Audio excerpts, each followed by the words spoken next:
Seperti angin, hujan, kan, ribut, nampak tu? Itu semua ciptaan Allah SWT, dan Nabi tidak rahsiakan ilmu. Nabi tidak berdiam diri. Nabi ajar umatnya supaya umatnya membaca doa. Apa tujuan membaca doa? Satunya beribadah kepada Allah. Bukan sekadar solat, puasa, zakat saja yang beribadah. Hujan turun pun boleh beribadah. Angin kencang pun boleh beribadah. Ribut yang kuat, banjir, semua boleh beribadah. Dari sudut kita berdoa kepada Allah SWT mengikut keadaan semasa. Jemaah, kalau hujan turun, ibadah kita Allahumma sayyiba nafi'a atau Allahumma sayyiba hani'a. Kita masih terdengar suara-suara ya. Macam mana caranya jemaah, tahu tak? Yalah, admin kena mute semua ya, kena mute. Semua kita kena tutup suara lah, senang tutup suara. Ustaz saja yang boleh bersuara.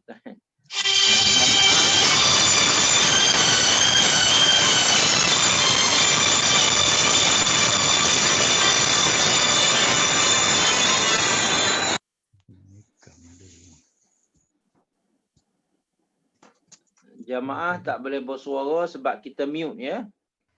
Kalau boleh masing-masing mute. Mute ni mana tutup suara ya. Kalau masing-masing bercakap, siapa nak dengar siapa kan?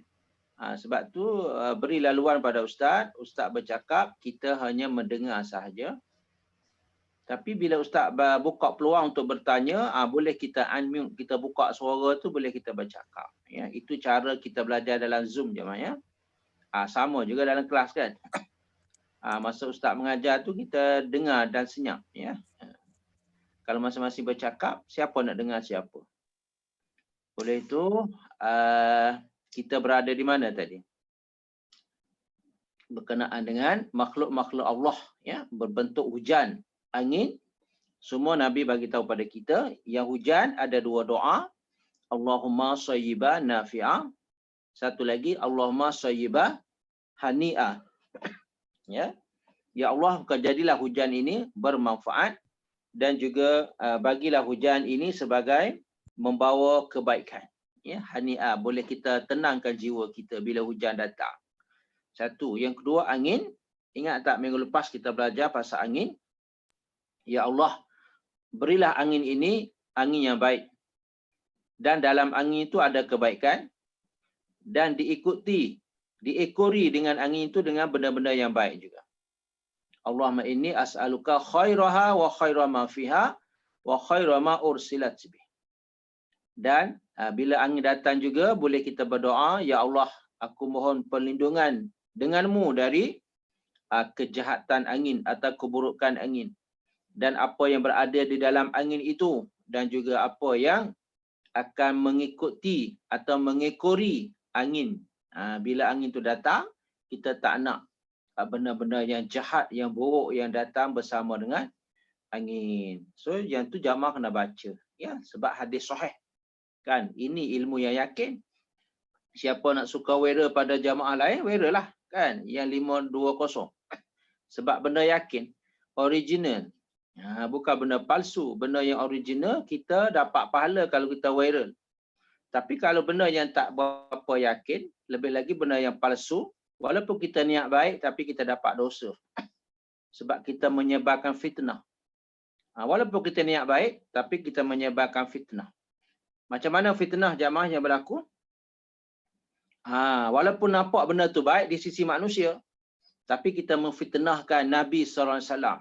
Kita kata Nabi berkata-kata sedangkan Nabi tak pernah berkata. Itu mana fitnah. Nampak tak jamaah? Kita memfitnahkan Nabi, bukan fitnahkan grup dalam grup kita, tak. Kan? Apa-apa maklumat, apa-apa informasi, apa-apa video ke apa ke. Kan? Kalau ada bagi tahu Nabi berkata sekian-sekian sedangkan Nabi tak berkata. Itu makna kita memfitnahkan Nabi. Tergamak tak kita memfitnahkan Nabi, sedangkan jiran kita tak pernah memfitnahkan. Jiran tak pernah berkata apa-apa, kita pun tak berkata apa-apa. Sebab dia tak berkata apa-apa. Kan? Jangan menuduhkan jiran. Samalah dengan Nabi jemaah.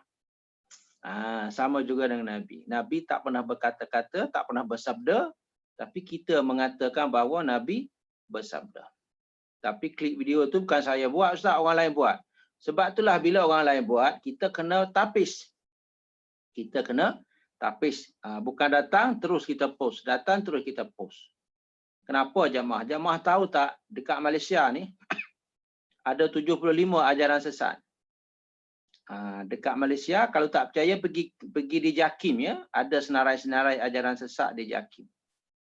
Dan Ustaz yakin mereka ini pun pandai main WhatsApp tahu jemaah. Mereka bukan buta huruf. Mereka bukan buta huruf. Ajaran sesat ni dari kalangan orang yang berpengajian, berpelajaran tinggi. Cuma mereka tak ada basic dalam agama saja. Sebab tu mereka mengikut ajaran sesat. Dari segi IT, mereka lagi terror daripada kita. Betul tak jemaah? Cuma mereka tak ada basic agama. So mereka terikut-ikut secara logik akal saja ajaran sesat. Ya. Sebab tu jangan kita beralasan kata, ada orang post kat bilik sebelah tu, saya pun ambil kan. Tak semestinya semua yang dipost semua tu baik belaka. Kita tengoklah rakyat Malaysia 33 juta, bukan semua beriman belaka. Betul tak? Bukan semua beriman belaka. Ada yang tak beriman. Nampak tu? Kita nak beralasan kata ramai orang post, saya pun nak post juga. Tak boleh jemaah. Ustaz nak minta pelajar kita guna 3S. Apa jemaah tulis kat buku masing-masing 3S. Semak sebelum sebar. Ingat tu? Apa makna 3S? Semak dulu sebelum sebar. Ya. Bukan kata bila datang dalam grup kita post grup sebelah. Nampak tu? Bukan. Kita kena semak dulu je. Kalau tak pandai semak, tanya Ustaz dulu. PM Ustaz, tanya. Ustaz, macam mana kita punya maklumat ni? Sahih ke tidak? Nabi pernah baca ke tidak? Nabi pernah buat ke tidak? Sebab kita ada hubungan dengan Nabi jemaah. Kita tidak ada hubungan dengan seseorang pun. Buktinya di padang mahsyar. Kita akan cari ustaz ke kita akan cari Nabi? Jamaah jawab sendiri di padang mahsyar. Kita ada mak ayah kita. Adakah pada mahsyar kita cari mak ayah? Kita ada anak cucu kita. Adakah di padang mahsyar kita mencari anak cucu kita? Kita ada peguam yang hebat di dunia dahulu. Adakah pergi pada mahsyar kita mencari peguam yang hebat? Semua tidak jemaah. Tapi kita mencari siapa? Mencari Nabi SAW. Nampak tu? Ini realiti jemaah. Kita akan cari Nabi. Kita tak akan cari seseorang pun. Hatta mak ayah sendiri pun kita tak akan cari dah di padang mahsyar. Oleh itu, apakah hubungan kita dengan Nabi kalau kita nak mencari Nabi? Jelas tu? So, kalau boleh, 3S, semak sebelum sebar. Nampak tu? Itu cara kita belajar agama. Ya? Dalam grup kita ni kalau ada, kita ambil yang original. Ambil yang jelas. Datang pada Quran ke, datang pada hadis yang sahih. Ustaz ada jawatan kosong, siapa nak terima jawatan ini, tapi tak ada bayaran gaji lah. Allah yang akan bagi pahala. Kita ada jamaah, ada 6,000 ayat. Kalau jamaah post satu hari satu ayat pun tak habis lagi setahun jamaah. Sebab 6,000 ayat ni kalau sehari satu ayat, maknanya 6,000 hari kita post. 6,000 hari ni berapa jamaah? Berapa tahun baru nak habis kalau kita post ayat. Yang ni Ustaz boleh jamin kita confirm dapat pahala sebab kita post ayat Quran.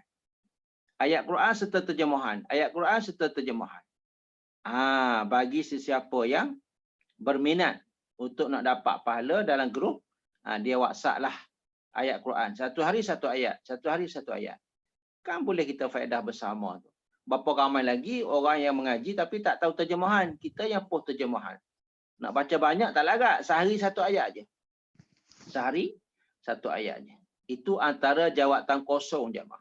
Dan tak ada siapa mempertikaikan. Satu dunia orang setuju. Sebab kita post ayat Quran. Jawatan yang keduanya post hadis. Satu hari satu hadis. Satu hari satu hadis. Nak ambil kat mana Ustaz? Saya tak pandai lah nak ambil hadis. Kalau ayat Quran boleh juga kan. Snack dalam kitab azkar ni. Daripada nombor 1 sampai nombor 1200. Maknanya ada kerja kita jemaah. Dan confirm kita dapat pahala sebab kita post benda yang original. Benda yang jelas.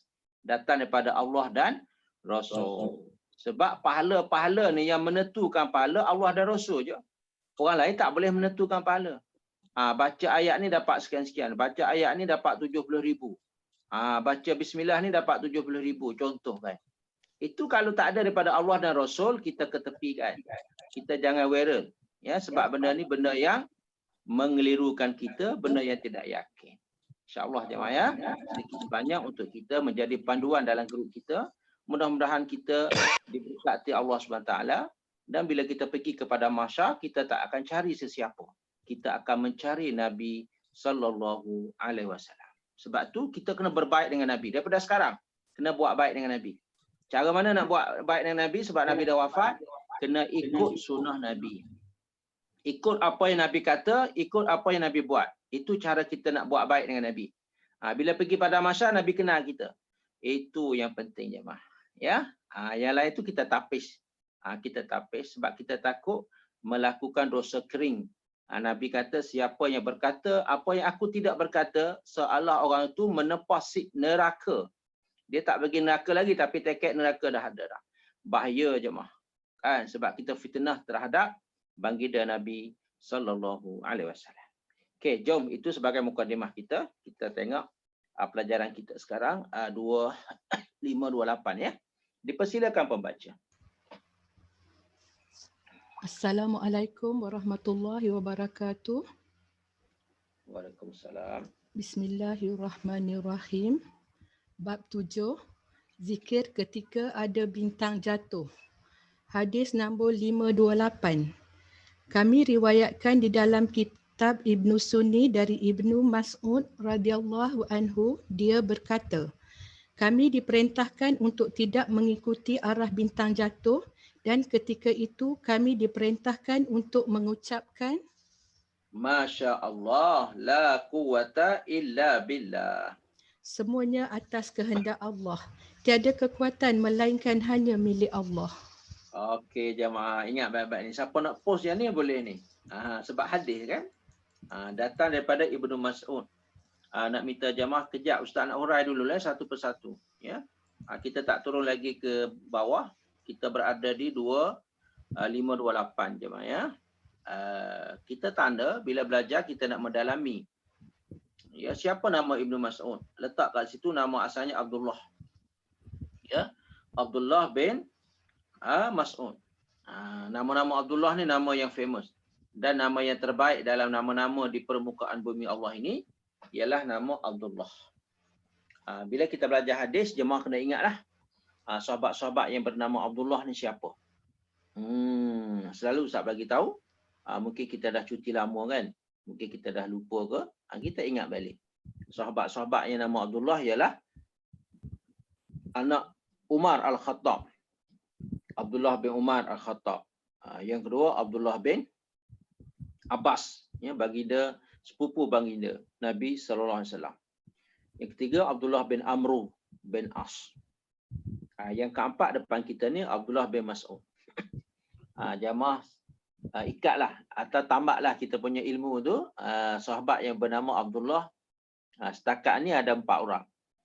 Setakat ni ada 4 orang. Yang selalu kita jumpa tu yang Ustaz nak bagi tahu tu. Nanti bila kita belajar lagi ada lagi kan.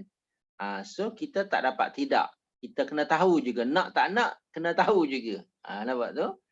So letak kat situ Abdullah bin Mas'ud. Kawannya yang nama Abdullahnya Abdullah bin Umar, Abdullah bin Abbas, Abdullah bin Amru bin As. Mereka berempat ni orang panggil dari kalangan sahabat yang kecil. Sahabat yang kecil ya, dari kalangan sahabat-sahabat orang panggil apa? Anak-anak muda lah, ya, anak-anak muda. Bukan orang tua pun, anak muda pun dia dah belajar dulu kan. Sebab tu dia alim. Dia belajar pada masa kecil lagi ya. Okey. Yang keduanya tengok tajuknya bila bintang tu jatuh. Tahu tak ramai buat apa bila bintang tu jatuh? Ramai orang selfie. Betul tak jemaah? Sebab tu. Kalau kita tak belajar, kita azkar, mungkin kita selfie juga. Kan? Anak-anak kita ada selfie, kita pun selfie juga. Macam gerhana bulan baru ni kan, berapa ramai yang selfie. Tak ada buat apa sebab tak ada ilmu agama. Tengok orang ramai kat taman kita selfie, kita pun selfie juga. Sedangkan bila datang gerhana, Nabi suruh sedekah, Nabi suruh takbir, Nabi suruh doa, dan Nabi suruh solat. Banyak ibadah bila datangnya gerhana bulan dan matahari. Tapi orang Islam yang tak tahu apa, dia tak ada apalah, dia kata nothing je. Itu salah jemaah. Yes. Jom, alhamdulillah kita nasib baik berada dalam ruangan Zoom agama, ya, ada pendidikan agama. Setiap gerak dan diam kita ada doa dan ada ibadah, ya. Tengok kat sini, tak ada kena-mengena dalam rumah kita pun, kat luar sana. Ialah bintang jatuh. Ustaz pun tak pernah tengok juga bintang jatuh macam mana kan? Kemungkinan nampak bentuk macam bintang kot kan. Mungkin bintang tu dia nak panah. Dia nak panah siapa? Dia nak panah syaitan. Dia nak lontar, nak panah lah kan. Sebab syaitan ni dia cuba nak naik ke langit, dia nak cari rahsia Allah. Sebab syaitan dia tak tahu benda besok yang berlaku, dia tak tahu. Sebab tu dia nak tengok di Lauh Mahfuz tu. Bila dia dapat tengok kat situ, dia tahu besok nak berlaku apa kan. Sebab tu ini kerja syaitan. So sebenarnya nampak je syaitan jatuh. Sebenarnya nampak je bintang tu jatuh.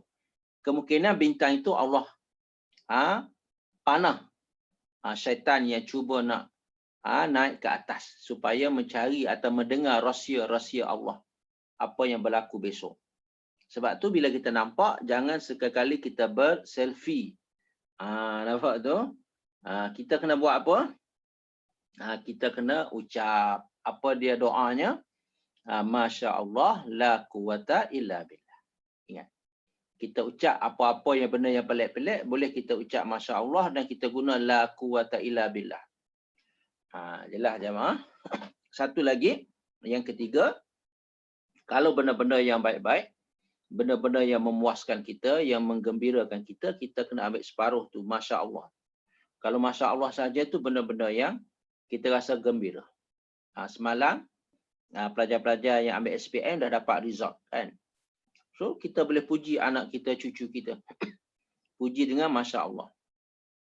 So, kalimah Masya Allah ni jemaah boleh tulis, letak kat sebelah birai tu, untuk dibaca ketika kita dapat kegembiraan.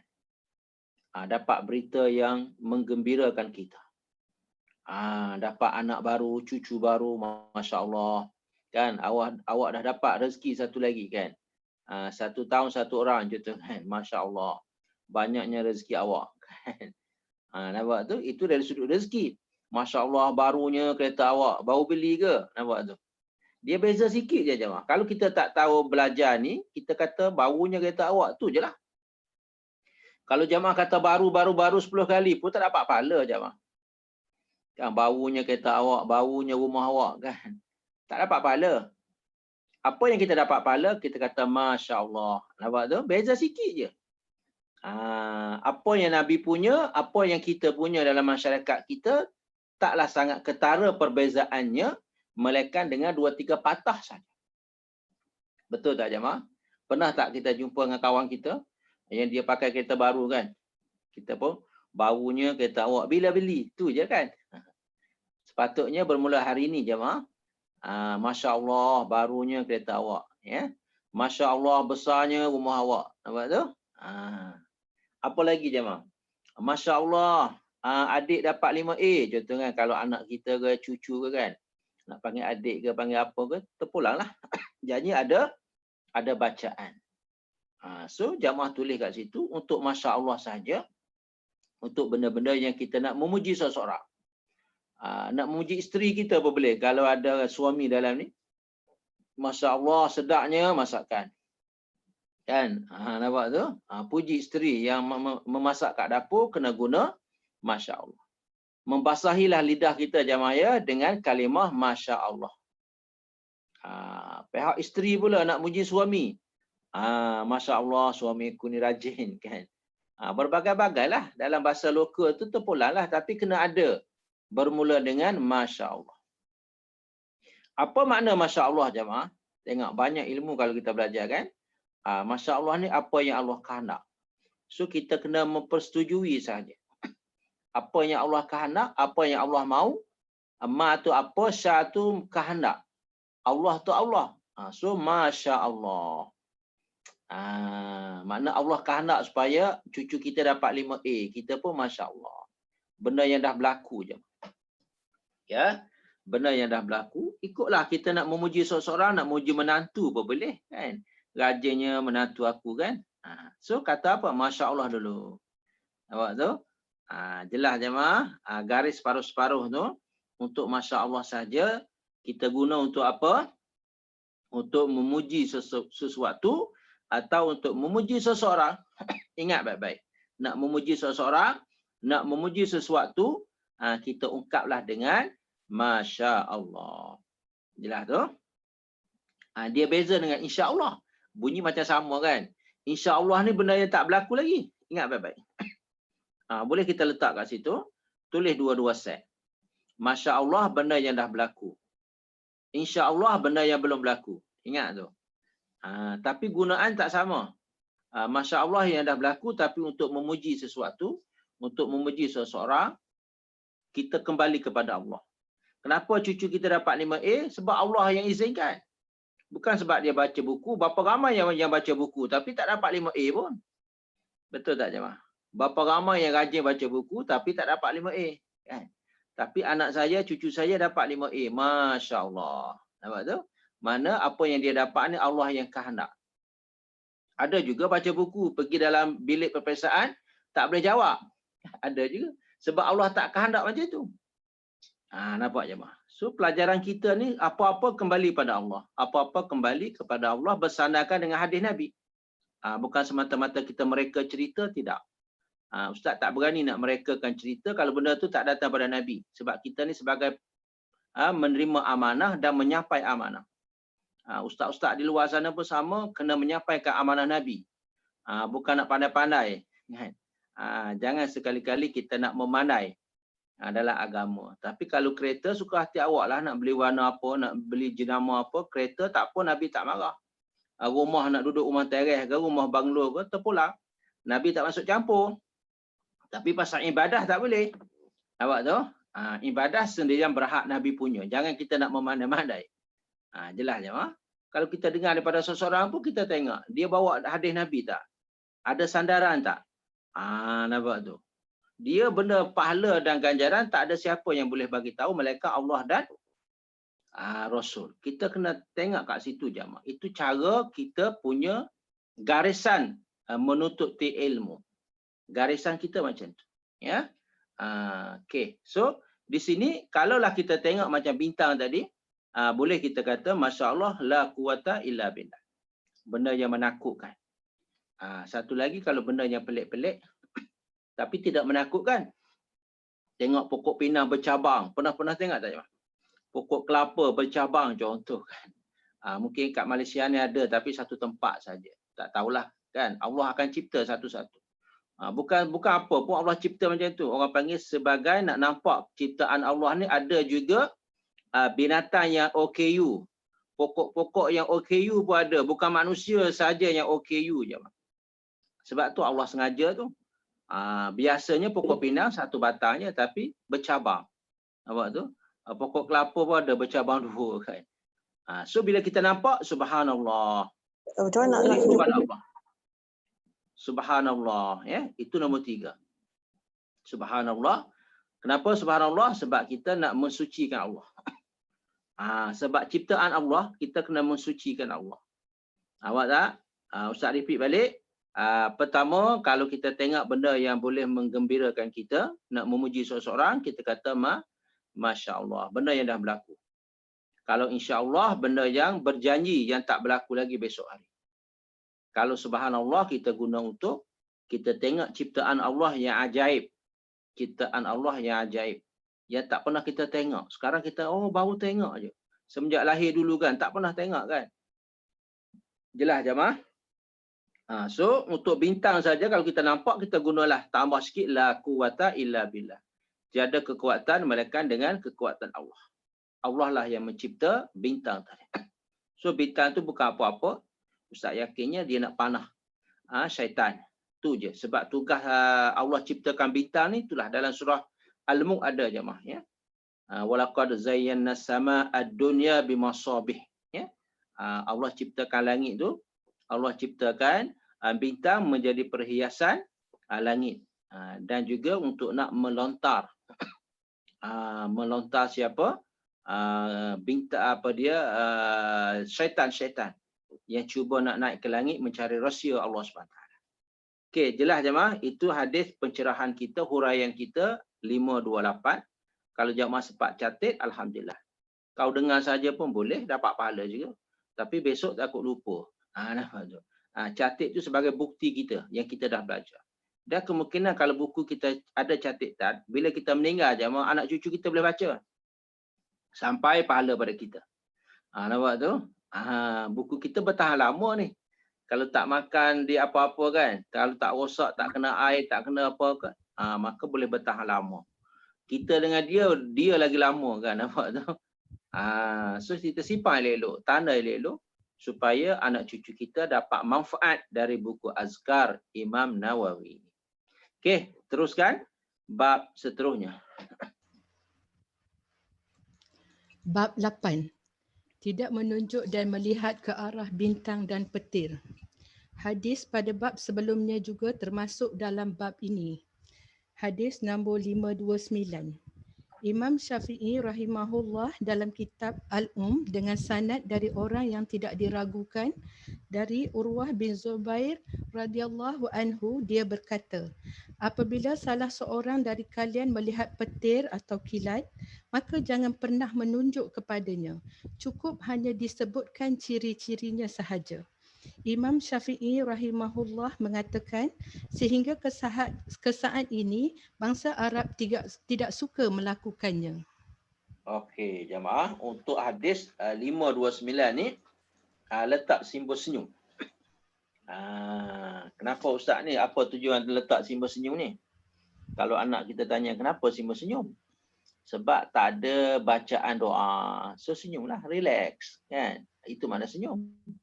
Nampak tak jemaah? Kalau nombor 528 kena baca. Kan? Kalau sebelum ni pun kena baca. Yang ni free. Tak payah baca. Cuma kenyataan saja. Kita buat apa? Imam Syafi'i kata kita jangan tunjuk ya kepada petir atau kilat. Itu ajaran Islam lah yang diberitahu kepada kita oleh sahabat yang bernama Urwah bin Zubair. Ya, Urwah bin Zubair. Di sini kita dapat satu ilmu, kita tak payah baca. Cuma selfie pun jangan. Tunjuk pun jangan, nampak tu? Kalau tunjuk tak boleh, selfie lagi tak boleh, nampak tu? So kalau nak kata macam tadi pun boleh. Masya Allah, la quwata illa billah. Boleh juga. Kan? Sebab apa? Sebab makhluk Allah.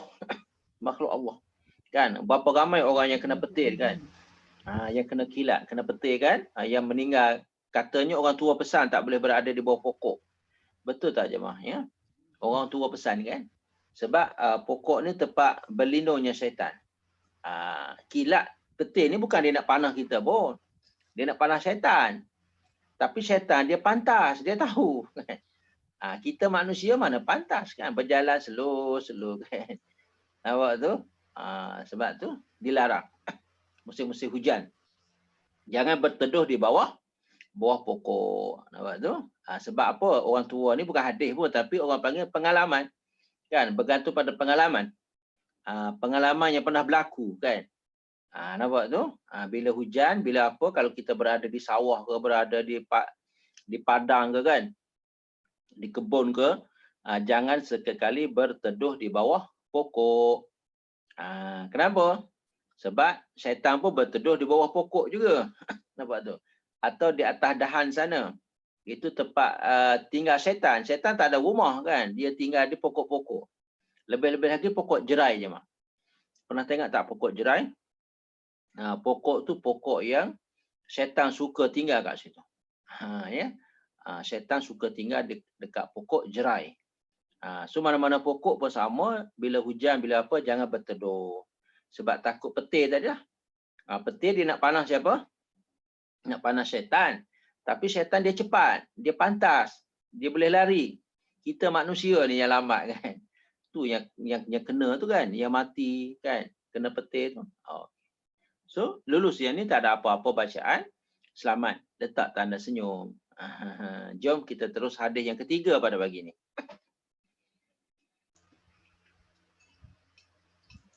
Bab 9. Zikir ketika mendengar suara guru. Hadis nombor 530.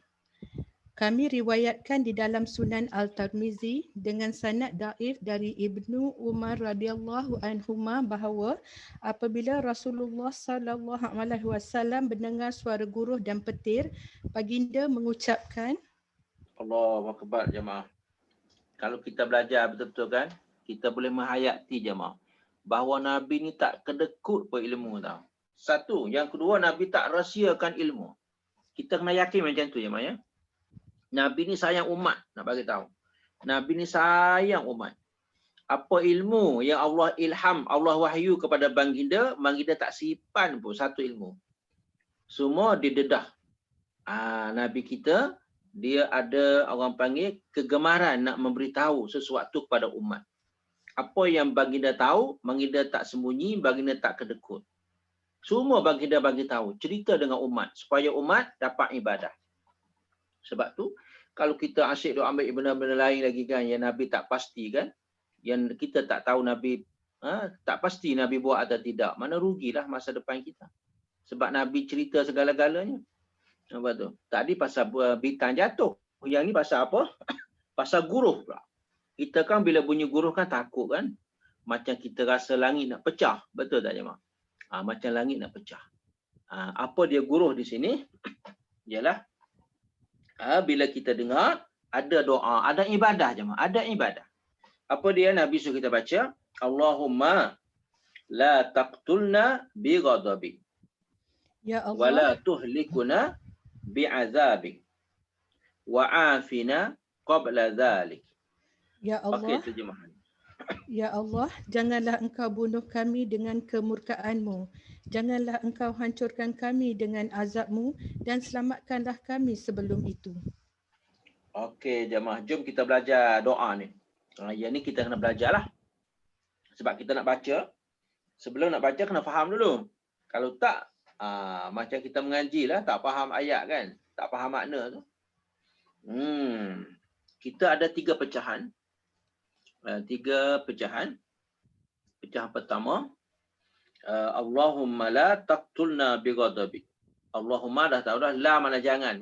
La dalam Quran, dalam bahasa Arab ada 2 makna. La makna tidak, satu lagi la makna jangan. Jemaah noti kat situ ya. Itu ilmu yang kita perlu ambil. Ambil yang kecil-kecil lah. Tak payah yang besar-besar, yang banyak-banyak. Ambil yang kecil-kecilan sahaja. La mana apa? Ada 2 makna dalam Quran. Atau dalam bahasa Arab. Satu makna tidak, satu lagi makna jangan. Tahu tu? So la di sini mana? Jangan. Ya Allah, janganlah macam tu kan. Taqtuluna, janganlah engkau bunuh kami. Sebab bila dengar guruh kan macam takut, macam menakutkan kan. La taqtulna, ya Allah, jangan engkau bunuh kami ya Allah. Bi ghadabik, dengan kemurkaanmu, dengan kemarahanmu. Nampak tu? Ghadabun makna marah ya. Ghairil maghdubi alaihim lah dalam surah Fatihah tu. Orang yang kena marah. Ini isim masdar, kemarahan. Ghadabun makna kemarahan. Tapi kenapa baca bi? Sebab ada bi ke depan tu. Bi ghadabi tu kan. Karif kepada Allah. Engkau. Ya Allah, jangan bunuh kami dengan kemurkaanmu ya Allah. Nampak tu? Jangan bunuh kami dengan kemurkaanmu. Wala tuhlikuna bi'azabak. Jangan engkau, dua ni makna jangan juga. La ya. Jangan engkau membinasakan kami dengan azabmu ya Allah. Nampak tu. Kita minta doa supaya Allah tidak membinasakan kita dan harta-harta kita. Wa'afina qabla dhalik. Dan berilah kesejahteraan. Afina ni makna kesejahteraan sebelum itu. Ya. Mana di sini dia terjemah selamat, tapi sebenarnya kesejahteraan. Kesejahteraan. Mana afina. Doa untuk arwah pun sama juga, afina juga. Kan Allah maghfirlahu warhamhu wa'afihi itu. Wa'afi sebab hi itu sebab dia dah meninggal. Kita yang masih hidup ni wa'afina lah sebab kita. Kan? Orang yang dah jadi arwah kena wa'afihi atau wa'afiha. Nampak tak jemaah tu? Kita yang masih hidup wa'afini pun boleh, wa'afina pun boleh. Sebab tu doa ni dalam kunut ada kan? Allahumma hdini fiman hadait wa'afini fiman afait. Tengok wa'afini tu. Wa'afini fiman afait. Berilah kesejahteraan pada saya ya Allah. Kat sini wa'afina, berilah kesejahteraan kepada kami. Qabla adzik, sebelum itu. So kalau jamaah nak hafal 3 kali berhenti. Sebab kita baca dan hafal ikut tema. Tema pertama, jangan bunuh. Minta Allah jangan bunuh kita. Tema yang kedua, minta Allah jangan membinasakan kita. Jelas jemaah? Tema yang ketiga, minta Allah berilah kesejahteraan. Berilah Allah kesejahteraan. Catat jemaah. Baca ikut Ustaz sekali, tapi jangan unmute lah. Senyap-senyap kat rumah ya. Allahumma la taqtulna bighadabik wa la tuhlikuna bi'adzabik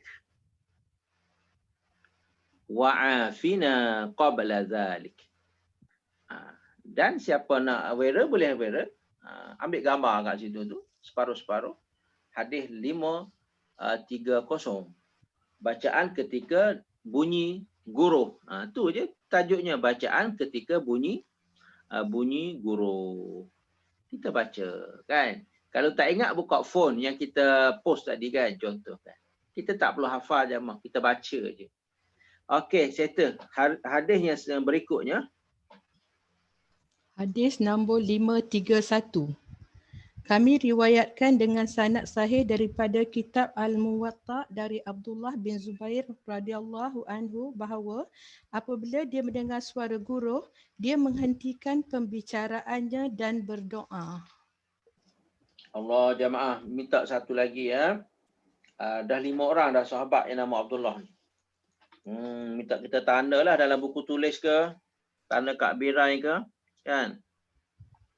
Tajuk kalau kita nak simpan, sahabat yang bernama Abdullah. Nampak tak? Sahabat yang bernama Abdullah. Setakat ni ada berapa dah?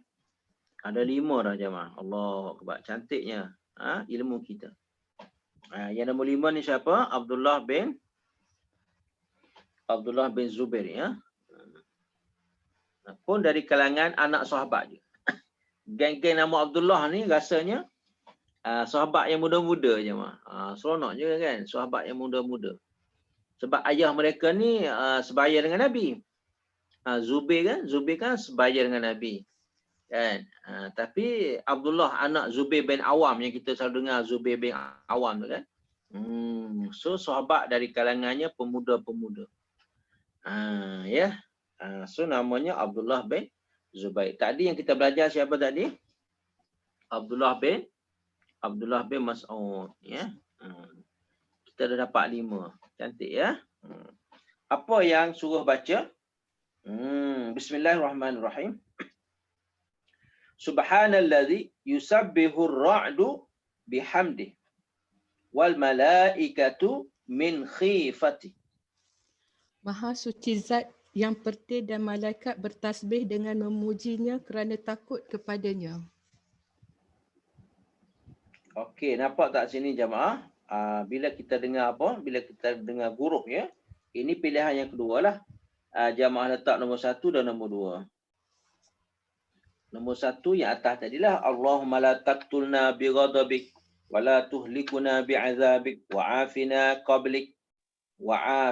qabla dhalik. Pilih jemaah nak ambil yang mana satu. Rasa sedap yang mana kan? Yang nombor 2 bunyinya subhanallazi yusabbihur ra'du bihamdi wal malaikatu min khifati. Cara bacanya dua berhenti. Nak berhenti kat mana tu? Tak ada tanda wakaf kan? Dia bukan Quran pun nak letak tanda wakaf. Tapi kita ambil ilmu bahasa Arab. Ambil huruf ataf. Apa dia huruf ataf? Huruf penyambung. Kat mana ada huruf penyambung kat sini? Ada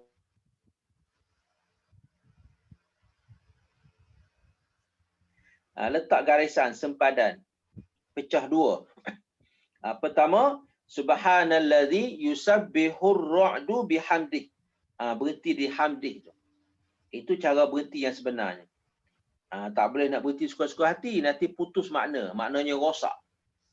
Kena berhenti di mana? Bihamdih. Tengok jangan pasal guruh pun Nabi ajar kan. Kalau kita kira logik kan, nak buat apa kan? Guruh-guruh lah, kita lah kan. Guruh berada kat langit, kita berada kat bumi. Apa kena mengena dengan kita? Nampak tu? Tapi tak, ini agama. Jamaah ya. Agama. Kita nak beribadah juga bila dengar guruh. Nak beribadah juga apabila gerhana matahari dan bulan. Betul tak jemaah? Nampak tu? So ibadah ni bukan semata-matanya mengaji saja. Dengar guruh pun ibadah juga kalau kita baca doa. Tapi kalau kita dengar buat tak tahu, tak dapat pahala lah. Tak ada ibadah lah bagi kita. Okey jemaah, sekali lagi Ustaz repeat. Kita baca dua kali berhenti. Berhenti pertama, subhanallazi yusabbihur ra'du bihamdih. Rupa-rupanya guruh ni dia bertasbih. Bertasbih memuji Allah rupa-rupanya. Suara ni nampak kasar kan. Tapi kita tak tahu bahasa guruh. Siapa yang tahu bahasa guruh? Tak tahu kan. Bahasa burung pun tak faham kan. Bahasa itik ayam pun tak faham kan. Nampak tu? Tapi kita ada bahasa isyarat kan. Tahu kata ayam nak makan, kita bagi umpan. Nampak tu? Tapi bahasa bercakapannya tak tahu. Ayam kukuk pun tak tahu kan. Sekarang pula guruh. Guruh. So Nabi bagi tahu kat sini guruh bertasbih rupa-rupanya. Guruh bertasbih kepada Allah. Sebab tu dalam ayat Quran jemaah, gunung pun bertasbih, burung-burung pun bertasbih kepada Allah hari-hari tahu. Kan kalau kita dengar, pandai dengar bahasa kan, bahasa burung kan. Masya-Allah. Mungkin dia sebut sama dengan kita juga kot. Tapi bahasa burung dia tasbih bahasa dia lah. Kan? Pokok pun bertasbih, gunung-gunung pun bertasbih. Sebab tu kita manusia ni rugi kalau tak tasbih. Kan? Kita manusia ni ada sifat sombong sikit je mah. Kan? Kurang taat kepada Allah. Bukan kita lah, orang lain kan. Kita ni dah sangat-sangat taat dah ni. Kan? Sebab hadir kelas kan. So di luar sana ramai lagi orang lupa Allah. Kita panggil kacang lupa kulit. Nampak tu? Dia tak tahu kata dia datang dulu kosong, tak bawa apa-apa pun. Jari 10 je dia datang. Bila dia kaya, bila pangkat tinggi, dia lupa Allah. Dia kata kaya ni sebab dia yang usaha. Itu salah namanya. Kalau awak yang usaha, bila awak meninggal, bawa lah masuk kubur kan. Awak tak bawa, siji-siji awak pun awak tak bawa juga kan. Itu maknanya bukan awak punya. Kan? Allah yang izinkan. Itu buktinya ya. So yang keduanya wal malaikatu min khifati. Jelas di sini dua kali berhenti cara kita nak baca. Pertama subhanallazi yusabbihur ra'du bihamdi. Ra'du ni makna guruh je ya. Ra'du tu makna guruh. Wal malaikatu min khifatihi. Ya. Dan malaikat juga bertasbih juga. Dua-duanya bertasbih. Siapa yang bertasbih? Ra'du. Garis kat situ ra'du. Bertasbih. Apa makna ra'du? Guruh. Yang kedua, siapa bertasbih? Wal malaikah. Malaikat.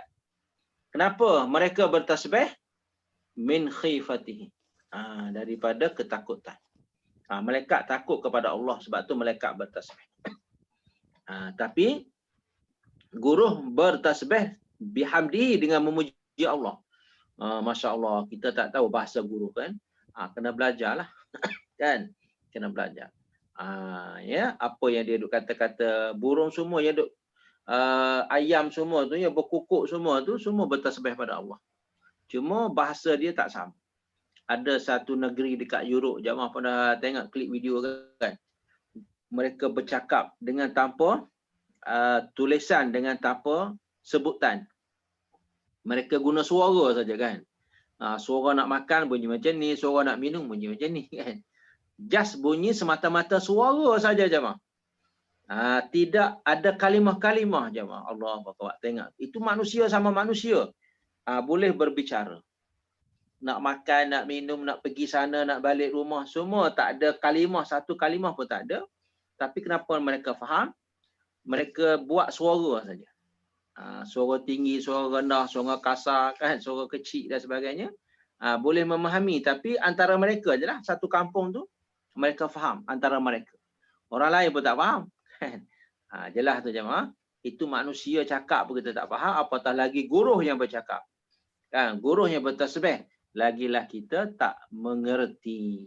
Oleh itu, hari ini rezeki baru kita. Allah tambahkan ilmu untuk kita pada pagi ini. Ilmu bila dengannya guruh, tak boleh kita duduk senyap-senyap. Kalau tak rugi, masa tu kita tak dapat pahala. Siapa nak dapat pahala? Dia kena baca subhanallazi yusabbihur ra'du bihamdih. Berhenti kat situ. Wal malaikatu min khifati. Wal malaikatu min khifati. Jelas tu? Okey, kita teruskan hadis berikut. Hadis nombor 532. Imam Syafi'i rahimahullah meriwayatkan dalam kitab Al-Um dengan sanad sahih dari Tawus, seorang tabi'in rahimahullah, bahawa apabila mendengar suara guru, dia mengucapkan. Okey, ini ni yang ketiga jemaah ya. Letak nombor 3 tau. Kita panggil doa atau bacaan set yang ketiga apabila kita mendengar guruh, suara guruh yang berada di langit sana. Kita baca apa? Subhanaman sabbahtalah. Maha suci zat yang ia sucikan. Imam Syafi'i mengatakan, sepertinya dia melihat pada firman Allah, wa yusabbihur ra'du bihamdi. Dan dialah juga yang guruh dan malaikat bertasbih memujinya. Ya. Guruh itu bertasbih dengan memuji Allah, demikian pula para malaikat kerana takut kepadanya. Betul jemaah. Hari ini ilmu baru ya. Ingat baik-baik jemaah. Kalau orang tanya, kalau anak cucu tanya kan, apa bunyi kuat-kuat kat langit tu kan? Kita pun cakap guruh. Apa itu kenapa dengan guruhnya? Keluarkan suara kan? Kita kena cakap dengan anak cucu kita, guruh bertasbih. Ingat baik-baik. Guruh bertasbih. Habis tu kita tak faham bahasa pun, kita sama manusia pun tak faham. Kan? Kita pergi Jepun, orang Jepun cakap Jepun pun kita tak faham. Kan? Cakap Korea pun kita tak faham. Kan? Ada 200 bahasa kat dunia ni semua kita tak faham. Kan? Kita faham 2-3 bahasa je kan. Melayu, Inggeris, Arab, macam tu kan. 2-3 bahasa tu yang kita faham. Habis tu yang kita tak faham, manusia juga cakap, bukan guruh pun. Kalaulah bahasa manusia kita tak boleh faham, apatah lagi bahasa guruh. Betul tak jemaah? So kalau kita dengar kan siapa bercakap, orang bahasa lain kan, bunyinya macam cepat je, macam bersambung je kan. Macam guruh juga kan. Betul tak jemaah? Pernah tak dengar orang lain bercakap bahasa-bahasa lain lah, yang kita tak tahu, sepatah pun tak tahu. Kan? Tak tahu makan minum pun tak tahu. Sepatah tak tahu jemaah. So cuba kita bandingkan, rasa sama tak dengan guruh? Sama kan? Kan? Cantik tu. So ilmu kita jemaah di sini, kita dapat 3 bacaan. Kita dapat 3 bacaan. Jemaah pilihlah yang mana. Tapi Ustaz sarankan nombor 2 lah. Sebab nombor 2 ni sahih. Nampak tu. Bila kita belajar, ada 3 choice, 3 pilihan. Kita jadi pengguna yang bijak. Macam kita nak beli barang, beli baju, beli apa kan. Kita pilih tak jemaah? Beli ikan kat pasar borong kan. Ikan ni nampak lama dah ni, 2-3 hari dah kan. Kita tak ambil tau. Betul tak? Yang lembek-lembek tu kan. Kita ambil yang rasa segar. Betul tak jemaah? Habis tu yang tu kita tak ambil. Bukan kita nak hina dia, kita tak hina pun. Cuma kita tak ambil je. Kita sebagai pengguna, gunalah hak pengguna. Kan, suka hati kita lah kita nak ambil yang kualiti, nak ambil yang bagus. Kalau beli buah pun sama je mak. Betul tak? So agama pun sama lah. Kita pilih yang terbaik. Pilih yang terbaik. Habis tu tak pandailah nak pilih Ustaz. Kalau buah pandai pilih kan. Nak pilih agama ni macam mana? Pilih hadis. Hadis. Itu cara kita nak memilih dan nak menilai. Hadis macam mana Ustaz? Cuba kita tengok nombor 1, nombor 2, nombor 3. Nombor 1, kalau kita tengok balik jemaah. Dia dah bagi tahu dah kualiti tu. Macam barang juga. Ini kualitinya 80%. Ini kualitinya 90%. Kita dah tahu dah. Hadis nombor 30, 530 dah jelas kat situ.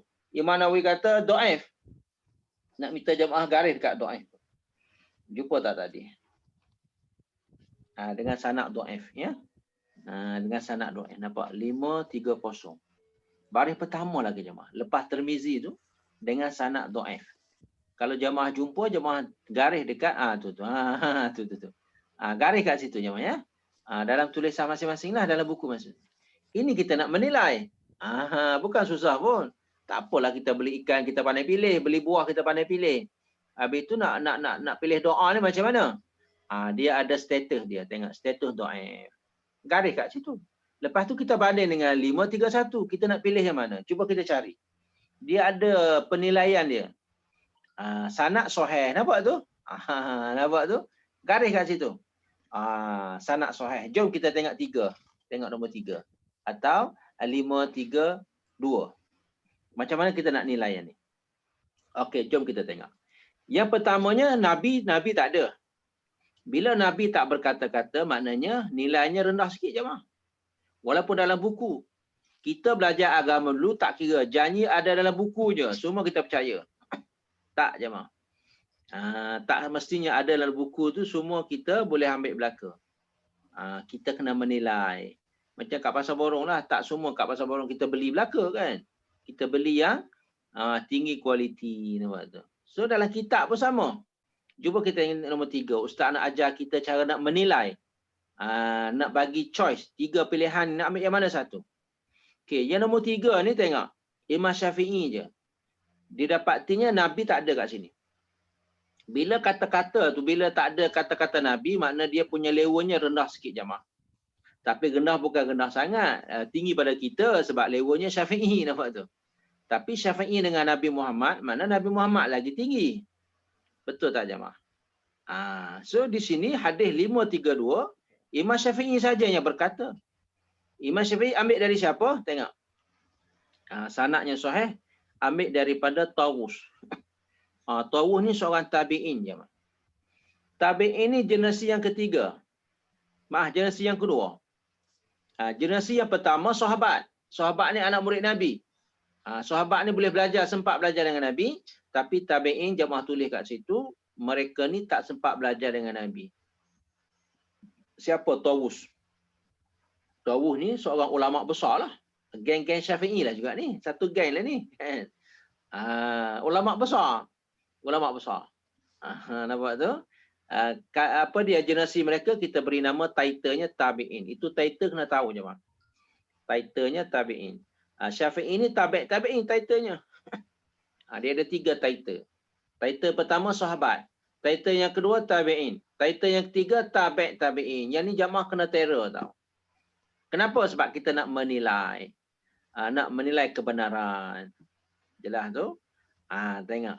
Hadis nombor 3 ni, kita panggil hadis juga. Tapi hadis maqtu'. Hadis maqtu' ni hadis yang tak sampai pada Nabi. Tabi'in yang berkata. Nampak tu? Tengok. Seorang tabi'in, radhiyallahu rahimahullah, bahawa apabila mendengar guru, dia mengucap. So, ucapan nombor 3 ni, subhanaman sabbahta lahu.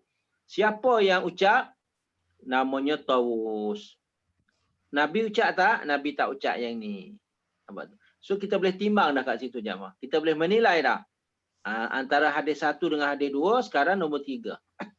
Ini pun hadis juga, kita panggil hadis maqtu'. Hadis maqtu' ni hadis yang sahabat berkata.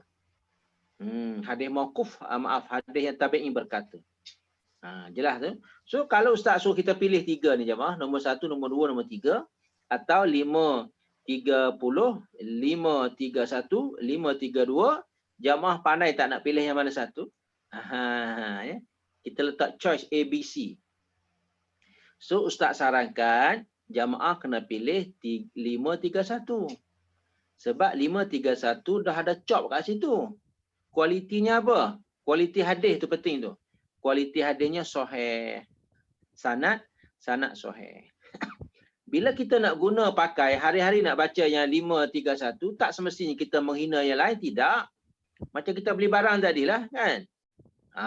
Ada yang harga baju RM10, saya nak beli yang RM100, tapi saya tak menghina yang RM10. Kita senyap je lah, nampak tu? Kita tak berkata apa-apa dan kita tidak menghina seseorang. Samalah juga bila kita dengar pada ustaz-ustaz kita jamaah, kita pilih macam ni lah. Bukan pilih dengar dia berkata-kata, pilih apa yang dia bawa tu. Kalau dia bawa tu yang tak ada logo Nabi, maka kita senyap je lah. Apa tu? Jangan kita duk wearer, jangan kita duk kongsi dengan orang lain. Kita dengar dulu apa yang dia berkata. Adakah dia bersandar dengan Nabi? Macam ni, kalau dengar ustaz cerita kan, adakah ustaz ni bawa hadis Nabi ke? Atau ustaz sendiri yang berkata-kata? Tak, kita ada hadis Nabi depan kita, nombor hadisnya 531. Kualitinya apa? Sahih. So ustaz sarankan jamaah kita ada 3 doa masa guruh ni, kita kena baca nombor 531. Berbunyinya subhanallazi yusabbihur ra'du bihamdi. Berhenti ambil nafas. Wal malaikatu min khifati. Wal malaikatu min khifati. Jamaah letak 3 bintang kat sini. Bukti kata saya nak baca yang ni. Siapa nak wearer yang ni jamaah ya. Kita mungkin hari-hari kita dengar guruh kan.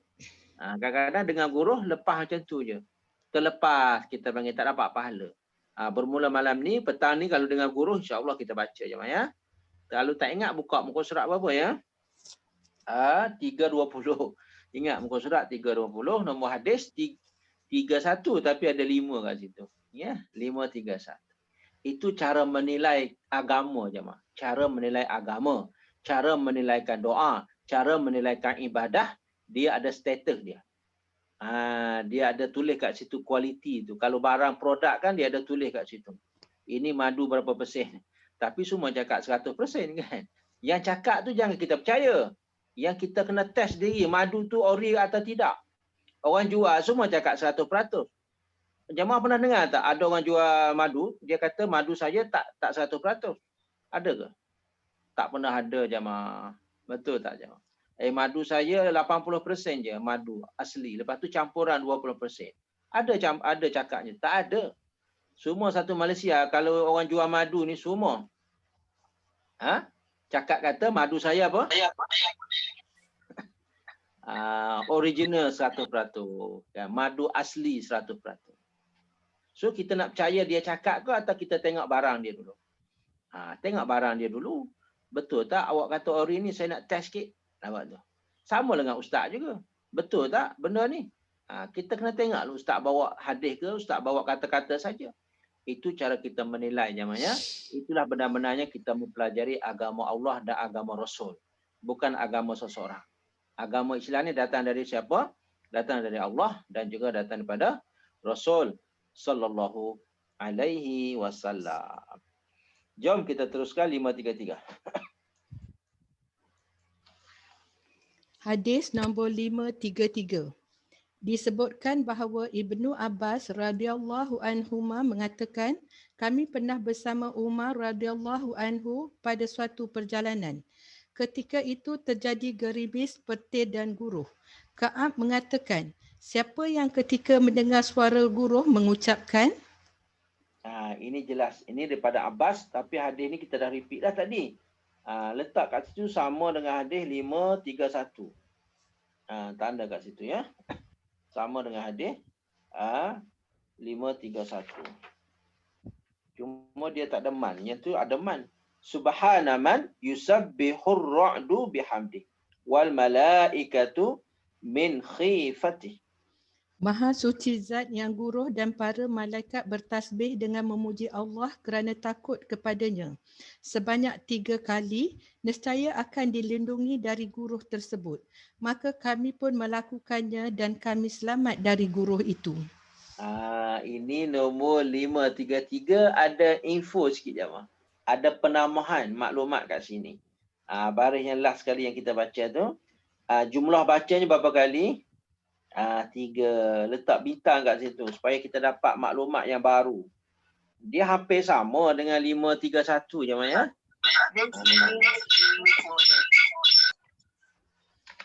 Cuma 533 ni ada penambahan maklumat. Jamaah garislah 3 kali kat situ ya. Kita baca 3 kali. Lepas tu diberi jaminan. Tengok dekat jaminan yang kita tertarik ni. Kadang-kadang ustaz tu bagi jaminan kan. Buatlah ni. Dapat 100,000 pahala je.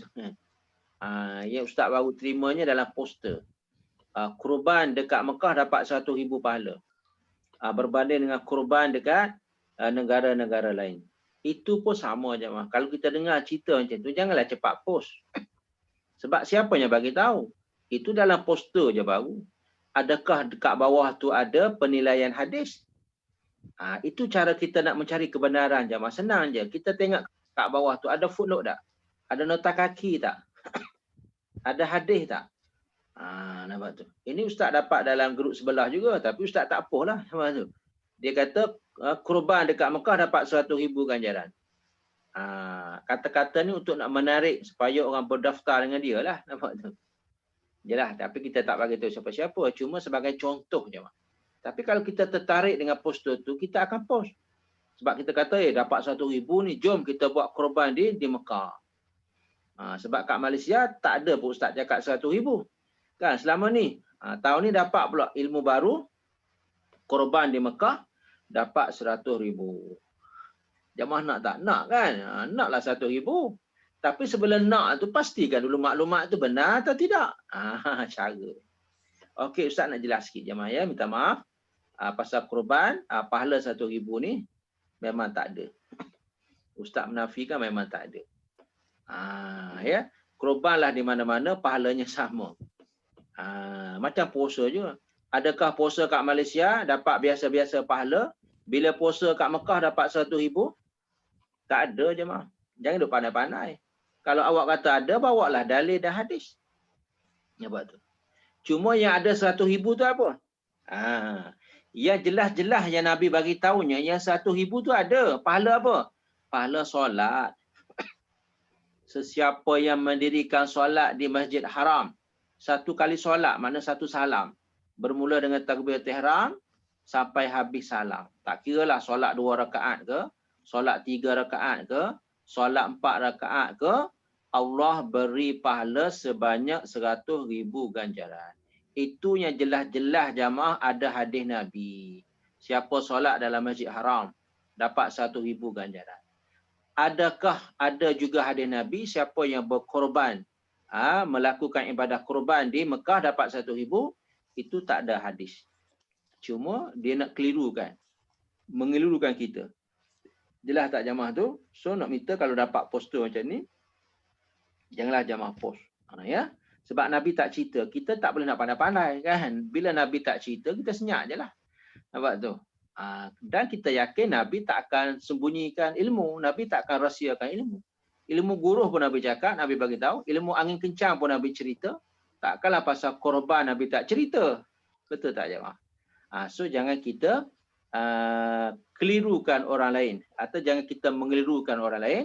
Pasal siapa yang korban di tanah suci Mekah dapat 100,000. Itu tak ada kena-mengena dengan ibadah korban. Yang 100,000 ni ada kena-mengena dengan solat. So jamaah kalau dengar dapat poster, jamaah boleh bantah lah tu. Kan? Cara mana kita nak bantah walaupun kita tak pandai? Setahu saya tak ada hadis yang orang korban buat ibadah korban di Mekah dapat 100,000. Setahu saya nya macam tu. Kita buat tak tahu kan. Setahu saya nya yang dapat 100,000 ni solat je kan. Puasa pun tak dapat 100,000. Nampak tu? Jelas tak jemaah tu? So itulah cara sebenarnya kita nak menapis, kena ada tapisan ilmu agama ni sebab ramai orang tak beramanah. Dia suka-suka cakap saja. Oleh itu senang je 3S, semak sebelum sebar. Okey, kita teruskan pelajaran baru. Nombor 10. Bab 10. Zikir ketika hujan turun. Hadis nombor 534. Kami riwayatkan di dalam Sahih Al-Bukhari dari Aisyah radhiyallahu anha bahawa apabila Rasulullah sallallahu alaihi wasallam melihat hujan, baginda berdoa. Allahu Akbar, jamaah. Jom cuba kita menilai maklumat ni sahih atau tidak. Kan, sebelum kita nak amal, sebelum kita nak sebar. Cara nak menilai, cuba kita tengok. 5, 3, 4. Ada tak sahih kat situ? Jamaah garis lah dalam buku kita kan. Buku kita kena ada tanda-tanda, ada conteng-conteng sikit kan. So kita tanda garis underline kat Sahih Bukhari tu. Ya, hadis Bukhari mana sahih lah. Ranking nombor 2 lepas pada Quran je, ingat baik-baik. Ranking nombor 2 lepas pada Quran. Yang wajib kita percaya. Walau budak sekalipun bagi tahu pada kita, dia kata hadis ni dia sahih. Kita pun terima lah walaupun dia budak. Macam tu. Dia tidak bergantung pada orang yang memberi itu, bergantung pada benda yang diberi itu benda apa. So sekarang ni benda yang diberi pada kita ialah Sahih Bukhari, hadis sahih. Tengok pasal hujan turun Nabi cerita kan. Tadi pasal apa tadi? Pasal guruh. Minggu lepas pasal angin yang kencang. Masya Allah, semua ni berkaitan dengan alam sekitar yang berada di sekeliling kita je, ya. Kita dapat ibadah juga bila hujan turun. Apa nak baca? Allahumma sayyiba nafi'ah. Ya Allah. Allahumma sayyiba nafi'ah. Ya. Ya Allah, semoga menjadi hujan yang membawa manfaat. Okey, di sini sayyiba tu mana hujan. Ya, Ustaz nak tambah sikit ya. Orang panggil bahasa ni bahasa tinggi ni je. Bahasa tinggi. Kalau kita bahasa Melayu ni bahasa diraja dah kan. Sebab hujan bahasa Arab ni, bahasa pasar ni lain. Dia tak sebut sayyibah. Dia sebut matar. Jemaah kena tanda tulis kat situ sebelah tu. Bahasa Arab bila dia sebut hujan, matar. Matarun. Min tara. Tulis kat sebelah tu. Kan. Hujan bahasa Arab, matarun. Matarun. Mim. Tara. Ingat tu. Matarun. Siapa berminat dalam bahasa Arab, tulis matarun. Memang minat tak minat kita kena minat je. Sebab bahasa Arab ni bahasa kita. Bahasa agama. Bahasa agama. Bukan bahasa pertuturan. Bahasa agama kita. Dalam solat berbahasa Arab. Dalam doa berbahasa Arab. Wirid lepas solat berbahasa Arab. Kunut subuh berbahasa Arab. Semua bahasa Arab je. Tak ada bahasa Melayu. Sebab tu kalau kita takut pada bahasa Arab, rugilah. Rugi. Jangan takut je. Ya. Pandai tak pandai kita sabar. Belajar bersungguh, insya-Allah satu hari nanti Allah akan buka kemudahan kepada kita. Senang kita nak belajar bahasa Arab. Kalau kita kata tak nak, Allah pun tak tolong. Nak tolong apa kita dah kata tak nak kan? Sebab berapa ramai dah kata nak tak berjaya juga. Lebih lagi kalau kata tak nak, lagilah tak berjaya. Faham jemaah ya? So ambil sikit-sikit je. Sayyibah, hujan tapi bahasa tinggi lah kita panggil kan. Tapi kalau bahasa biasa-biasa, bahasa standard orang Arab bercakap ni matar. Ingat ya, matar. Matar ni ada dua bahasa. Kalau kita taruh alif jadi matar, jadi mat arik li sukun, panjang sikit jadi lapangan terbang. Dia bunyi sama tu. Sengaja Ustaz nak tambah ilmu je ya. Ustaz repeat balik. Mim ta. Ta ni ta yang besar tu lah. Ya, mim ta ra. Ya, sambung. Tiga-tiga tulis sambung. Bunyinya mataron. Mataron. Okey, maknanya hujan. Maknanya hujan. Satu lagi jamaah tulis mim ta, lepas tu tambah alif. Ta. Lepas tu ra berasingan. Ra tak akan sambung dengan alif, ya. So kita baca matar, dia bunyi panjang sikit matar. Kalau matar mana airport. Lapangan terbang. Tapi kalau pendek bunyi matar, matar dengan ra mati matar. Ini adalah hujan. Ambil bahasa je ya. Dua vocab kat situ. Di sini hujan juga tapi dia tak ada matar. Dia ada sayyibah ya. Cuma nak bagi sayyibah pun hujan juga. Ya, tapi dalam doa lah tak boleh kita nak kata Allahumma matara nafi'a, salah. Walaupun matara tu hujan. Sebab kita mengubah, kita edit hadis Nabi. Tak boleh jemaah. Walaupun kita ustaz sekalipun tak boleh nak edit. Maksudnya tak boleh nak pindah jemaah. Yang datang sayyibah nafi'ah, kita pun baca sayyibah nafi'ah lah. Tak boleh nak ubah kata Allahumma matara nafi'a, tak boleh. Ya? Walaupun maknanya sama, tapi skripnya jangan diubah. Yang mana datang original macam itulah kita kena baca. Faham jemaah ya? Jom tengok yang kedua pula. Kami riwayatkan juga di dalam Sunan Ibnu Majah dan di sana disebutkan Allahumma saiba nafi'a. Ya Allah, semoga menjadi hujan yang membawa manfaat sebanyak 2 atau 3 kali. So jamaah boleh baca 3 kali lah, senang ya. 3 kali yang cantik. Sebab Nabi suka nama 3 jamaah. Ingat, kalau ditanya apakah nama kegemaran Nabi, jawapannya 3. Tengok jemaah. Nasib baik kan Nabi suka nombor 3 kan. Kalaulah Nabi kata saya suka, kalau lah ya, tapi bukan ni kalau je. Bergurau sikit ya. Kalau Nabi kata saya suka nombor 40. Macam mana nak buat 40 jemaah, tak larat tau. Nak kena baca doa angin ribut pun 40 kali, doa hujan pun 40, doa guruh pun 40, dah 120 jemaah, letih lah jemaah kan. Tapi Nabi kata apa? Nombor kegemaran baginda ialah 3. So tanyalah diri sendiri. Tepuk dada tu kan.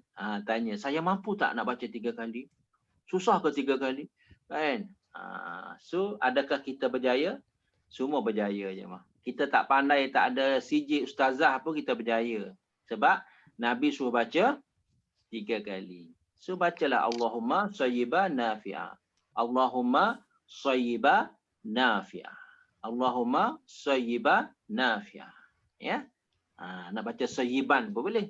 Kan, nak baca dengung pun boleh, tapi tak ada dengung lah sebab dia bukan tajwid. Sayyiban nafi'a, tak boleh lah jemaah. Kan? Sebab doa ni bukan tajwid. Tajwid ni untuk mengaji saja jemaah ya. Tajwid ni untuk mengaji saja. Cuba kita tengok hadis nombor 2 kat bawah tu kan, dengan sin tu. Oh, hujan juga, boleh garis kat sini. Hujan juga. Kan? Makna hujan juga. 3 makna hujan. Ustaz repeat balik. Mataron, hujan. Sayyiba, hujan. Saiba pun hujan. 3 kalimah ni memberi makna hujan. Jom jamaah kita buat penilaian. Kalau ustaz bagi choice, buka pilihan. Jamaah nak pilih yang mana? Yang atas ke yang bawah? Cara nak nilai. Kita dah bagi tadi. Clue-clue ustaz dah bagi tadi. Kenapa nak pilih yang atas? Sebab kualitinya. Tengok kualiti tu. Kita nak beli barang, ingat kualiti tu. Kita nak doa pun ingat kualiti juga.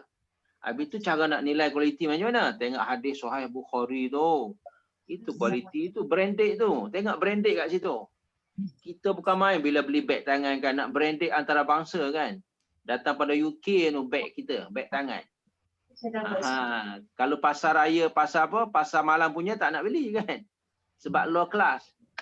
Betul tak jemaah? Tapi pasar ibadah ni suka hati je kita nak baca yang mana-mana. Tak bolehlah suka hati. Kita kena menilai. Dekat doa kita ada tak branded Sahih Bukhari ke, branded Sahih Muslim ke? Atau langsung tak ada branded? Macam video yang dalam grup semalam tu kan. Tak ada branded tu. Kalau ada mesti dia kena sebut. Ni dia sebut tok guru dia je. Tuan guru saya pesan suruh baca sekian-sekian. Dapat pahala sekian-sekian. 70,000 contoh kan dapat pahala. Branded mana? Tak ada branded. Branded tuan guru sahaja. Tak sampai kepada Nabi. Apa tu jemaah? So kita boleh pilih dah. Ustaz dah ajar cara menilai maklumat ni. Cara menilai ibadah ni macam tu. Dia ada branded dia. Setiap produk mesti ada logo dia. Dia tak boleh. Kalau tak ada logo maksudnya tiruan. Kalau beg tiruan. Kalau handphone pun handphone tiruan juga. Kalau tak ada branded. Hadis agama pun sama. Ada branded juga jemaah. Kalau tak ada branded maknanya hadis itu hadis palsu. Nampak tu? Hadis palsu. So jamaah pilih yang atas ya. Walaupun dua-dua kita belajar, tapi masa nak guna tu jadilah pengguna yang bijak. Kita ambil yang tinggi kualiti berbandingan rendah kualitinya. Sebab yang bawah tu dia kata apa? Ibnu Majah. Tengok, cuba garis Ibnu Majah. So kalau kita nak bandingkan Ibnu Majah dengan Bukhari, yang mana tinggi kualiti? Pilihlah dua barang, dua produk yang berjenama Sahih Bukhari, satu lagi yang berjenama Ibnu Majah. So kita dah nilai Ibnu Majah ni kualitinya kurang. Nampak tu. So kita pilih yang nombor 2, pilih yang atas sebab ada kualitinya tinggi, logonya apa? Brandednya siapa? Sahih Bukhari. Itu jemaah. Cara nak beli produk kita pilih jenama, cara nak baca doa pun kena pilih berjenama juga. Jelas tu? Sebab ada ramai orang yang buat doa. Kan ustaz-ustaz kita pandai buat doa. Kalau nak banding doa ustaz kita lebih baik ke doa Nabi lebih baik? So doa Nabi lah lebih baik. Nabi pula kena check pula. Branded siapa? Ibnu Majah. Yang ni siapa? Bukhari. So Bukhari lagi kualiti tinggi. Itu cara kita orang panggil apa? Menilai maklumat jemaah ya. Maaflah jemaah ya. Kita terpaksalah kena beri cara terus terang supaya jemaah dapat berada di landasan yang sebenar. Buat ibadah dengan yakin. Cara keyakinan ibadah kita ada branded. Setiap hadis tu mesti ada branded dia. Ada penjenamaan tu. Ada Bukhari ke, ada Ibn Majah, ada siapa. Itulah boleh meyakinkan kita. Jom satu lagi sebelah sana. Hadis nombor 535. Imam Syafi'i rahimahullah dalam kitab Al-Um dengan sanadnya meriwayatkan sebuah hadis mursal dari Nabi SAW. Baginda bersabda, Sallallahu alaihi wasallam. Utlubus istijabata ad-du'a indal tiqa'il juyush wa iqamatis salah wa nuzulil ghais. mintalah dikabulkannya doa ketika dua pasukan bertemu, waktu iqamah dan waktu turunnya hujan. Imam Syafi'i rahimahullah mengatakan, aku hafal riwayat dari banyak orang tentang meminta dikabulkannya doa ketika hujan turun dan pada waktu iqamah. Okey, jemaah ulasan sikit kat sini dan kita berhenti kat sinilah ya. Sebelum kita tamat, Ustaz nak huraikan sikit nombor 535 ya, 535. Tengok hadis ni siapa yang meriwayatkan? Imam Syafi'i. Ini ada footnote dia dalam kitab Kitab ni kitab mazhab Syafi'i lah jemaah. Siapa tak pernah dengar kitab ni mana ibu lah kan? Ummi ibu saya. Kalau ni ibu. Mana kitab yang terunggul di dalam mazhab Syafi'i. Namanya kitab Dengan sanadnya sebuah hadis yang mursal. Hadis mursal ni hadis yang dhaif. Hadis dhaif. Daripada Nabi, ya. So kita tak pastilah sahih atau tidak, ya. Tapi bukti dekat sininya kan kalau kita beli barang kan dekat punya tin ke dekat kotak dia kan, dia ada kat situ je mah. Ini pun samalah, isi dalam tu yang utulubu tu itu isi dalam. Kan sama dengan produk je jemaah, ya. Sama aja. Ya. Kita kena cari produk yang tinggi kualiti. Ibadah pun kena cari yang tinggi kualiti.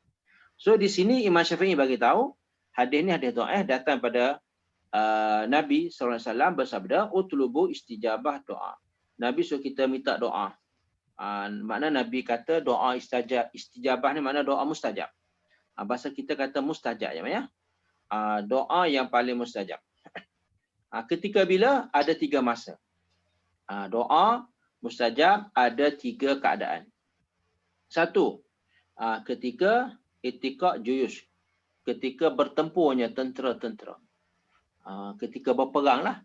Masa berperang tu orang Islam kena berdoa pada Allah. Minta kemenangan. Bukan doa saja, bukan perang saja, tak boleh. Orang Islam dia ada 2 je mah. Dia tak boleh guna senjata saja. Dia kena guna pertolongan Allah. Sebab tu berapa ramai orang Islam kita yang tak berapa yakin. Dia kata mana Hamas nak boleh menang ni Israel. Israel kan canggih-canggih senjata dia. Bukan jemaah. Ustaz nak menafikan. Semua yang berlaku peperangan dalam Islam, semua tentera Islam tak ada pun senjata yang canggih-canggih. Tapi menang tak jemaah?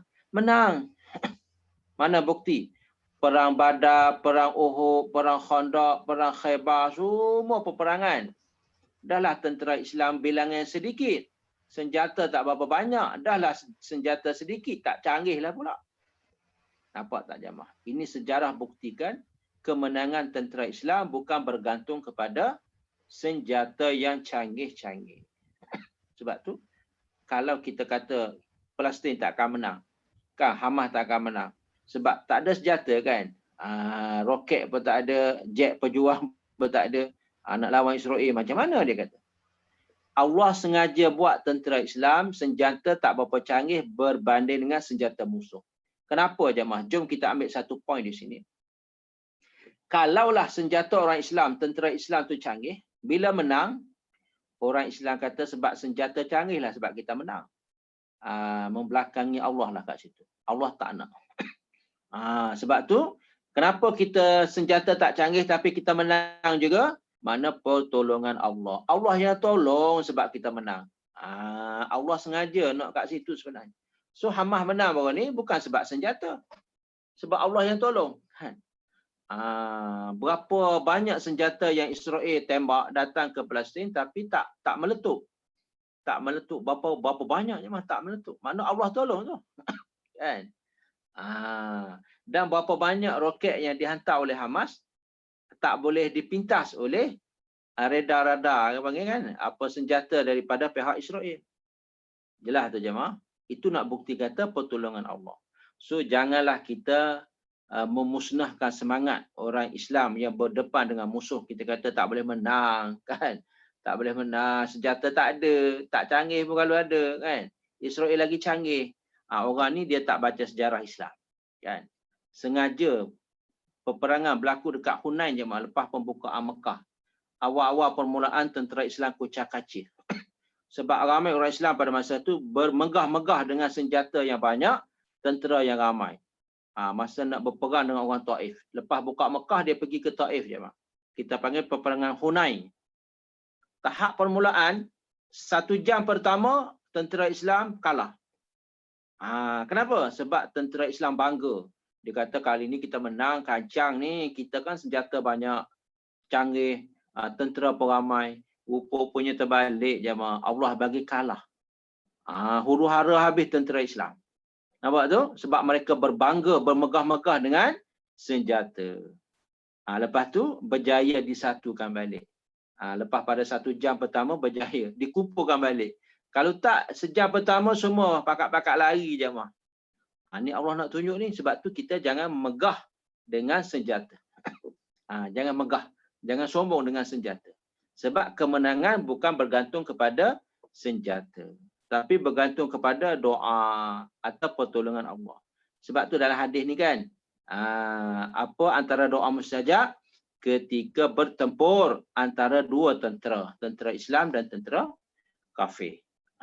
Walaupun senjata tak canggih, tapi doa lagi canggih. Nampak tu? Jemaah kena cari poster ustaz tu. Yang kita buat 10 perkara. Masing-masing menabik dadanya, dialah yang hebat. Besi dia kata dia yang hebat. Sebab dia boleh bina bangunan 30 tingkat. Kan?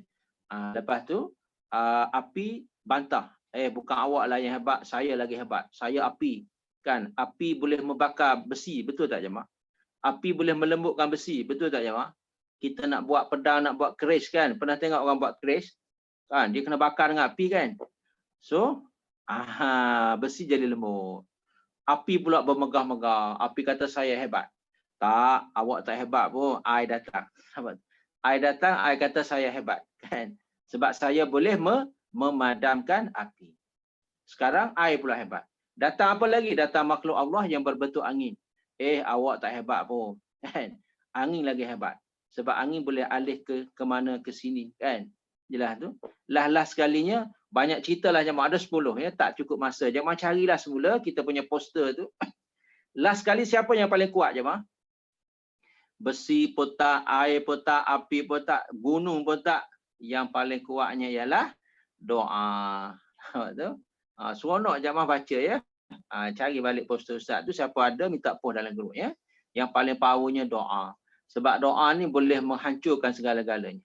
Doa ni boleh mematahkan segala-galanya. Sebab itulah kita yakin kemenangan orang Islam bukan bergantung kepada senjata. Namun, ia adalah bergantung kepada doa dan pertolongan Allah SWT. Cerita yang kita naknya dalam hadis 535 ni ialah Ghash. Garis kat situ Ghash.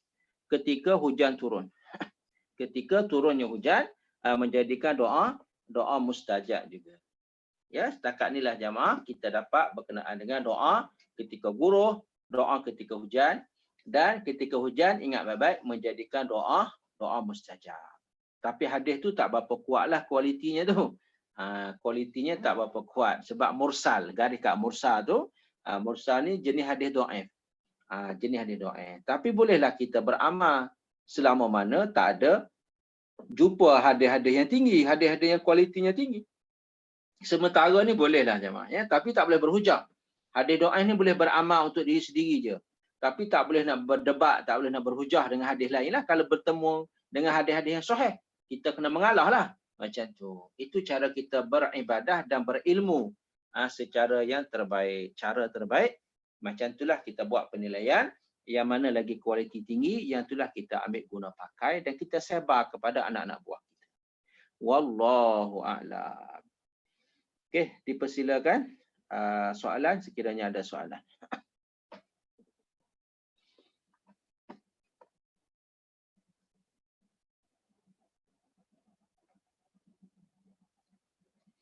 Okey, Ustaz serah kepada admin kita.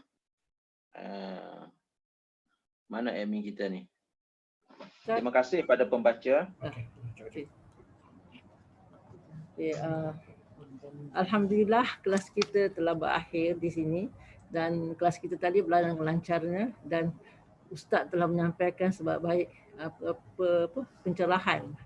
So insya-Allah kita cubalah ambil satu dua doa-doa tu untuk kita amalkan, especially yang yang doa untuk turun hujan tu kan kita selalu. Jadi kita akhiri kelas ini dengan ucapan ribuan terima kasih kepada Ustaz Dr. Rusdi dan juga kepada pembaca kita Puan Suzana, dan insya-Allah kita akan sambung kelas kita pada minggu depan pada 21 bulan dengan 11 ya. Jadi terima kasih semua. Okey, sama. Assalamualaikum warahmatullahi wabarakatuh.